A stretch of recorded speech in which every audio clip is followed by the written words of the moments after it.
तो transfer of heat मतलब ऊष्मा का स्थानांतरण। ऊष्मा का स्थानांतरण। ऊष्मा के स्थानांतरण मतलब ट्रांसफर ऑफ हीट के कितने मेथड है?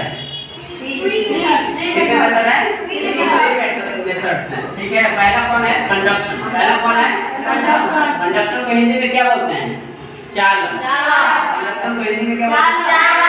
फिर दूसरा कौन है? कन्वेक्शन। दूसरा कौन है? कन्वेक्शन को हिंदी में क्या बोलते हैं? संवहन।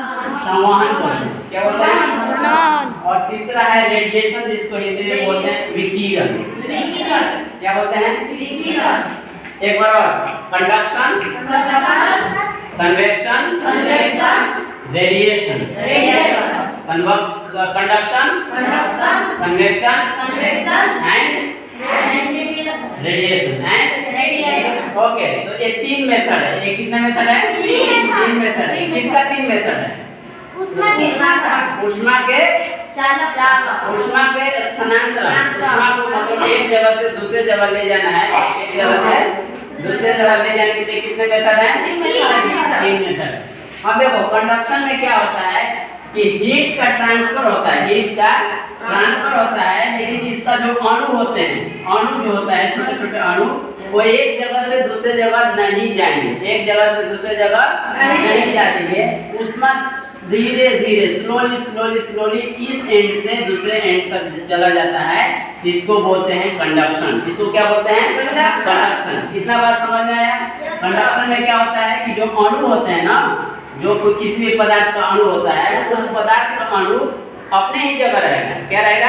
अपने ही जगह रहेगा। और जब अणु देखो, जैसे मान लो किसी पदार्थ का अणु इतना सटा है, ठीक है, ध्यान से सुनो, किसी पदार्थ का अणु इतना सटा हुआ है, तो ये अणु जब गर्म हो जाएगा तो धीरे धीरे इस अणु को भी गर्म करने लगेगा। इस अणु को भी गर्म करने लगेगा। धीरे धीरे पूरा जितना भी वो जो मेटल है, मेटल रॉड का मेटल है, मेटल का रॉड है, उसको पूरा गर्म कर देगा। पूरा क्या कर देगा? गर्म कर देगा। इस विधि को कहते हैं कंडक्शन। इस विधि को क्या बोलते हैं? कंडक्शन मतलब चालन। कंडक्शन मतलब चालन। ओके। ये सबसे ज्यादा किस में होता है? ठोस में होता है। सबसे ज्यादा किस में होगा? सॉलिड में होता है। सबसे ज्यादा सॉलिड में। ओके। दूसरा मेथड आता है कन्वेक्शन। दूसरा क्या आता है? कन्वेक्शन का मतलब होता है संवहन। कन्वेक्शन का मतलब क्या होता है? संवहन। ओके। संवहन में क्या होता है कि जब किसी पदार्थ को गर्म कर देंगे, क्या करेंगे? गर्म करेंगे, तो उसका मॉलिक्यूल्स जो होता है, अणु होता है, वो क्या होने लगेगा? तेजी से गति करने लगता है। तेजी से क्या होने लगता है? गति करने लगता है। और गर्म होके ऊपर की तरफ भागेगा। ठंडा इधर उधर क्या करेगा? भागेगा। तो जो पदार्थ का मॉलिक्यूल्स है, अणु है, जो पदार्थ का क्या है? अणु है, गर्म होकर किधर भागेगा? ठंडे की ओर। गर्म होकर किधर भागेगा? ठंडे की ओर। फॉर एग्जांपल यहाँ पे देखो, जो वाटर पानी को हम गर्म कर रहे हैं, तो सबसे पहले कौन सा पानी वाला गर्म होगा? निचला पानी। सबसे पहले निचला। और ये जैसे ही गर्म होगा, गर्म होकर ऊपर उठ जाएगा। गर्म होकर क्या हो जाएगा? और ऊपर उठेगा तो फिर नीचे जो ठंडा पानी वो नीचे बैठा रहेगा। इसी तरह गर्म पानी ऊपर जाएगा, फिर इस प्रकार से पूरा पानी क्या हो जाता है? गर्म हो जाता है। इसको बोलते हैं संवहन या convection method. Convection method. Convection method. Okay. अब देखो, ये सबसे ज्यादा किस में होता है? ये सबसे ज्यादा आपका नहीं, ये सबसे ज्यादा लिक्विड में होता है। सबसे ज्यादा किस में होता है? लिक्विड में। मतलब लिक्विड बोले तो हाँ, दूध हो गया, पानी हो गया। ये सब में कौन सा मेथड इस्तेमाल होता है? कन्वेक्शन। इस सब में कौन सा मेथड इस्तेमाल होता है? सुनिएगा, कन्वेक्शन का मेथड इस्तेमाल होता है। ठीक। तो इसमें क्या होता है? जो अणु है, इसमें क्या होता है? अणु है। अणु क्या होता है? एक जगह से दूसरे जगह जाता है। अणु क्या होगा? एक जगह से दूसरे जगह बदलता रहता है। इसको बोलते हैं कन्वेक्शन मेथड। Convection method. तीसरा मेथड क्या है? रेडिएशन। तीसरा क्या है? रेडिएशन। रेडिएशन को हिंदी में क्या बोलते हैं? विकिरण। क्या बोलते हैं?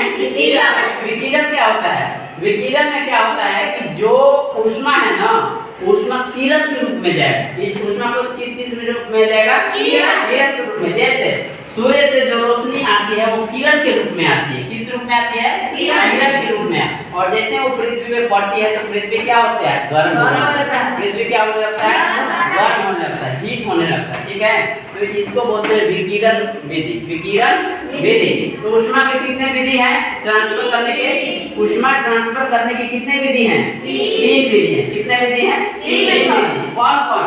कंडक्शन, जिसको हिंदी में क्या बोलते हैं? चालन। कन्वेक्शन, जिसको हिंदी में संवहन। रेडिएशन, विकिरण। विकिरण कहते हैं। क्या कहते हैं? विकिरण। ठीक है। इसमें क्या होता है कि जो अणु होता है पदार्थ का वो एक ही जगह रहेगा, अपने बगल वाले अणु को गर्म करेगा। अपने बगल वाले अणु को क्या करेगा? गर्म करेगा। इस तरह वो अपने बगल वाले अणु को गर्म करेगा, इस तरह पूरा पदार्थ क्या हो जाता है? गर्म हो जाता है। ठीक है। ये सबसे ज्यादा किस में होता है? ठोस में होता है। सबसे ज्यादा कहाँ होगा? ठोस में। ठीक है। और दूसरी बात कन्वेक्शन, जो संवहन बोलते हैं। संवहन में क्या होता है? संवहन में होता है कि जो अणु है, अणु जब गर्म हो जाएगी तो ठंडी की तरफ जाएगी। गर्म हो जाएगा तो किसके तरफ जाएगा? तो अणु एक जगह से दूसरे जगह जाता है। अणु एक जगह से दूसरे जाता है। किस मेथड में? संवहन में, कन्वेक्शन में। रेडिएशन में क्या होता है? एक किरण के रूप में आता है। किसके रूप में आता है? जैसे सूर्य का प्रकाश है। सूर्य का प्रकाश जब पृथ्वी पे आता है तो ये किस फॉर्म में आता है? किस रूप में आता है? किरण के रूप में। किस रूप में? किरण के रूप में। तो यही 3 विधि है। यही 3 विधि है। एक बार और कौन कौन? Conduction, convection, radiation. एक बार और। Convection, radiation. बात समझ में आया? हैं? ओके।